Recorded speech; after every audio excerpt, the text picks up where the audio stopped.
They told you that to get what you want, you have to chase it. To strive, to push, to prove yourself worthy. But what if the real secret to manifestation is the exact opposite? What if everything you've ever desired, love, abundance, healing, peace, has been trying to reach you all along, but you were simply standing in the way? You see, the art of allowing is not weakness. It's divine alignment. And once you understand how to let it all come to you, life begins to unfold with a grace that feels almost supernatural. There is one technique, simple, ancient, and yet profoundly misunderstood, that unlocks this flow. Neville Goddard called it the art of assumption, but beneath those words lies something even deeper. The art of being still within, while life rearranges itself to match your inner conviction. This is not a teaching of force. It's a teaching of inner surrender. Not to the world, but to the feeling of the wish fulfilled. So before we go any further, take a deep breath. Exhale the tension you've been carrying. The stories of struggle, of waiting, of wondering when it'll happen for you. Let them dissolve for just this moment. Because in this moment, you're going to remember how powerful you are when you stop fighting the current of life and instead allow it to carry you exactly where you're meant to be. Let's start with something Neville often said: you do not attract what you want, you attract what you are.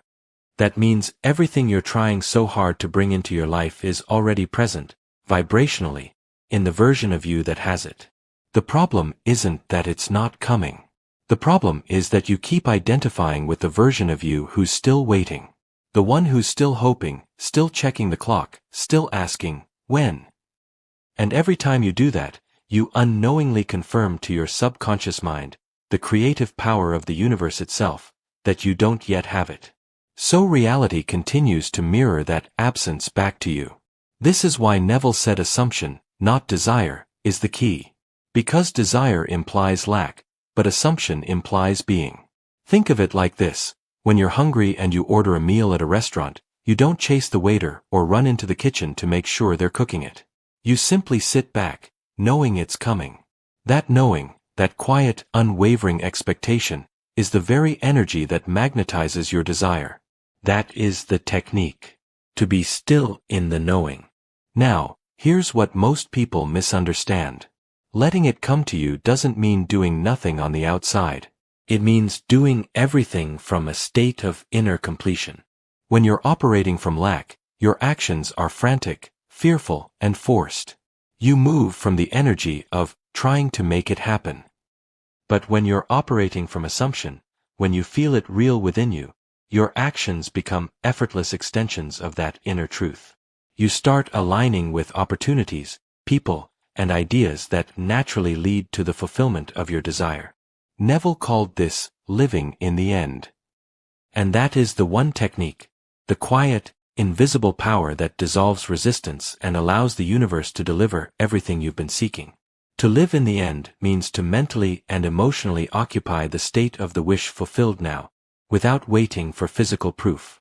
You imagine yourself as already being, doing, or having what you desire, and you remain there, regardless of what the outer world shows. This is how creation happens. Not by changing the world, but by changing your inner state until the world must reflect it. But here's where most people falter. They think they're applying the technique, but deep down, they're still vibrating lack. They imagine for a few minutes, but then return to worrying, doubting, checking for results. And so, they oscillate between two states, the state of having and the state of not having, and reality mirrors that back as mixed signals. The key to letting it all come to you is consistency of state. It's emotional steadiness. You must learn to return, again and again, to the inner knowing that what you seek is already done. So how do you do this? Neville gave us the doorway. It's called the feeling. When you close your eyes and bring to mind your desire as already real, don't just see it, feel it. Feel the texture of that reality. Feel what it's like to live from that state. How would you breathe if it were done? How would you walk? What would you think as you wake up in the morning? That emotional embodiment is the signal your subconscious understands. It does not respond to words or affirmations alone. It responds to feeling. To assume the feeling of the wish fulfilled is to speak the language of creation itself. Now, I want you to imagine this. It's late at night. You're lying in bed, lights dim, the world quiet. Your breath slows. And in that stillness, you enter the inner world, that sacred space where imagination and reality are one. You see yourself already in possession of your desire. Perhaps it's the relationship you've longed for. Perhaps it's financial freedom, health, peace of mind. Whatever it is, imagine yourself living it. Don't imagine the process, imagine the result. See yourself on the other side, after it's already come true. Hear the sounds of that reality. Feel the gratitude. Taste the joy. Neville said this moment, this inner scene, should feel so real that you fall asleep in it. Not just pretending but truly accepting it as done. Because when you fall asleep in that feeling, you impress the subconscious mind. And the subconscious, that silent, infinite intelligence, takes it as a command. It reorganizes your outer world accordingly. This is the secret of allowing, not to push or force, but to rest in the conviction that it's already yours. When you begin to master this, something profound happens. The waiting stops. The longing dissolves. You no longer chase, because you know. And it's in that knowing, in that invisible shift, that life begins to move in your favor. Events start aligning. People appear. Synchronicities unfold with almost magical precision. But they aren't coincidences. They're reflections of your inner assumption solidifying into form. So, the question becomes, can you remain faithful to the unseen when everything in the outer world contradicts it? Can you stay in the feeling of being loved when your phone is silent? Can you stay in the feeling of abundance when the bank balance says otherwise? That's where the real mastery lies. Neville said, faith is loyalty to the unseen reality. That is how you let it all come to you, by being loyal to the invisible rather than reacting to appearances. Because reality, as you know it, is just a shadow, a projection of your inner state. And when you stop reacting to the shadow, and instead persist in the inner conviction of your desire fulfilled, the shadow must eventually change. It has no choice. You don't have to figure out how it will happen. That's the universe's domain.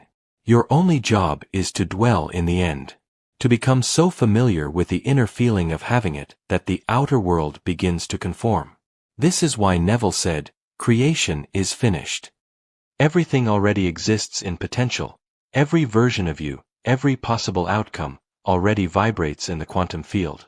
You don't create it, you select it. And you select it through your state of being. When you live in the feeling of the wish fulfilled, you've already shifted timelines. The outer manifestation is just the delayed reflection. So don't chase the mirror, change the face you're showing to it. Now, here's a truth most people never realize. Letting it come to you doesn't mean you stop desiring. It means your desire transforms into receptivity. Instead of yearning, you begin expecting. Instead of wishing, you begin knowing. You move from, I hope it happens, to, it's already unfolding. That one shift changes everything. It's the difference between standing in front of a locked door begging for it to open, versus realizing the door was never locked at all, and gently pushing it open from within. So tonight, when you lie down to rest, I want you to practice this. Close your eyes. Drop the struggle. Drop the stories. And simply become the version of yourself who already has what you desire. Don't question it. Don't analyze it. Just be it. Feel it in your breath, your heartbeat, your energy. And as you drift off to sleep, let that feeling saturate your entire being.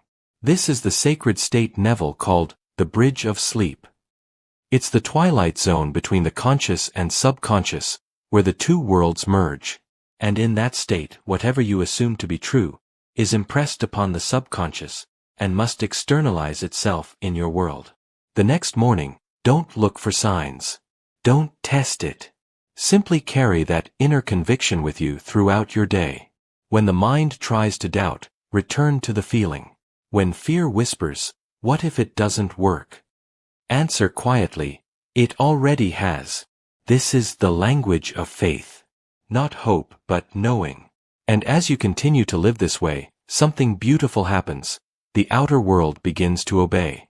The people, circumstances, and events that match your inner state start to appear. You'll realize that manifestation isn't about forcing life to bend to your will. It's about synchronizing with the version of you who already has what you seek. You let it come to you by becoming the magnet. Because when you are in the state of having, you emit a vibration of completion. You no longer chase, you attract. You no longer worry, you trust. You no longer doubt, you rest. And from that rest, everything begins to move in divine order.